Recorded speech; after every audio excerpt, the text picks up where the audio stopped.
Right click, save image as, done. You just stole a $69 million artwork. No security guards, no alarms, and zero consequences. Because the original is just a JPG file. Yet, someone paid $69 million for the right to say they own it. And this changed art history forever. Welcome to Astonishing Pricing Stories. My name is Akhil from Monetizely, and today we're diving into the most confusing pricing phenomenon of the 21st century. How digital scarcity was invented, bought, and then sold for more money than most art museums' entire collections. The story reveals everything about artificial scarcity, digital ownership, and how the internet created entirely new categories of luxury goods. Subscribe, because we are about to explore how ones and zeros become worth more than gold. Meet Mike Winkelmann, also known as Beeple. For 13 years, he created one piece of digital art every single day. No breaks, no vacations, no sick days. 5,000 consecutive days of digital artwork. Sketches, 3D renders, political commentary, pop culture mashups. He posted them on Instagram, built a strong following, and sold some prints. Made a decent living as a digital artist. But the traditional artwork entirely ignored him. Digital art wasn't real art. You couldn't hang a JPG in a museum, or so everyone thought. Then, in 2021, something called NFTs exploded. NFT stands for non-fungible token. Basically, a blockchain certificate of ownership for digital files. Here's how it works. Someone creates a digital artwork. They mint it as an NFT on the blockchain. The blockchain records who owns the original, even though anyone can copy the file. Suddenly, digital art had artificial scarcity. You could own the original JPG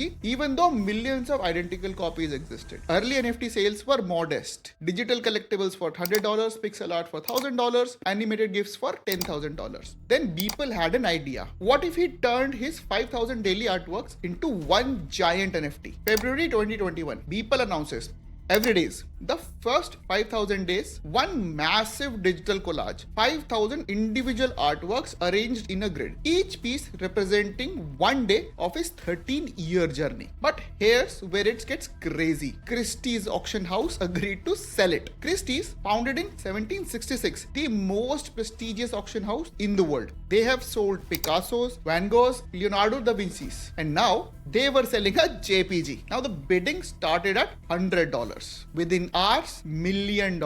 Day 2, $10 million. Day 7, $30 million.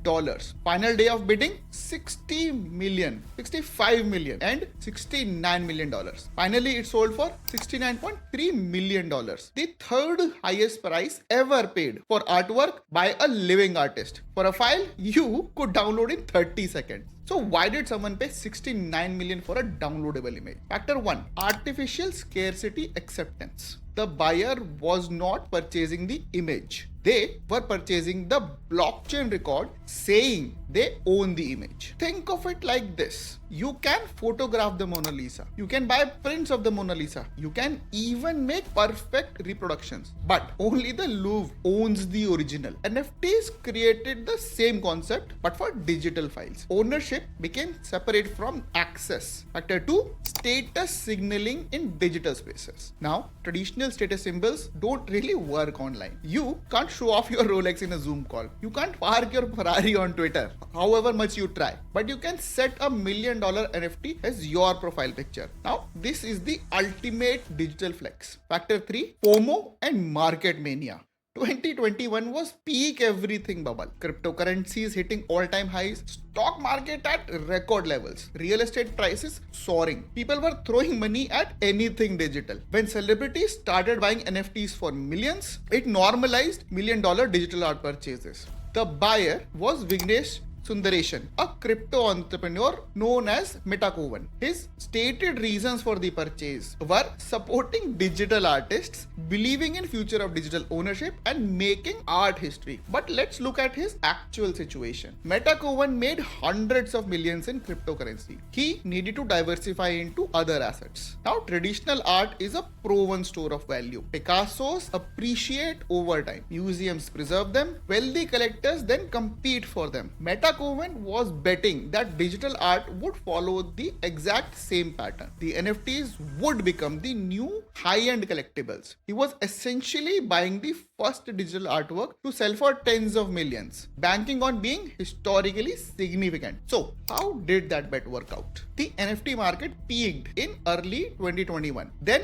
crashed by 90% plus over the next few years. Beeple's other NFTs that sold for millions now worth thousands, not millions. The digital art market collapsed along with crypto prices. Most NFTs became essentially worthless. But here's the interesting part. The $16 million Beeple is probably still worth tens of millions. Why? Because it achieved something very unique. It became historically significant regardless of the NFT trend. It's not just an NFT anymore, it's the NFT that changed art history. This sale proved several important concepts. Digital scarcity can be created and monetized. Blockchain technology can establish ownership of infinitely copyable files. Traditional institutions will embrace new technologies if there's enough money involved. The impact spread everywhere. Musicians started selling NFT albums.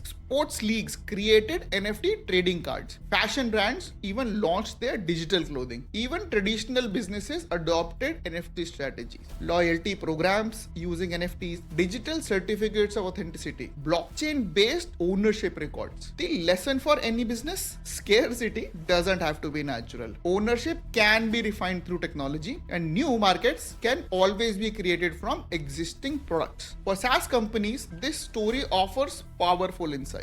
First, digital products can have artificial scarcity, limited beta access, exclusive feature releases, numbered software licenses. Second, ownership psychology works in digital spaces. Customers want to feel like they own their data, their customizations, their digital assets. Third, premium positioning can justify extreme pricing. If you can create something that feels historically significant or exclusive, price becomes secondary. Fourth, community and status matter a lot more than utility. The most expensive SaaS products aren't just tools, they're status symbols and community memberships. This $69 million Beeple NFT wasn't really about digital art. It was about creating new forms of scarcity in the age of infinite digital abundance. It was about redefining ownership for the internet era. And it was about turning speculation into cultural significance. Meta Cohen didn't just buy a JPG. He bought a movement in the history. He bought the right to say he owned the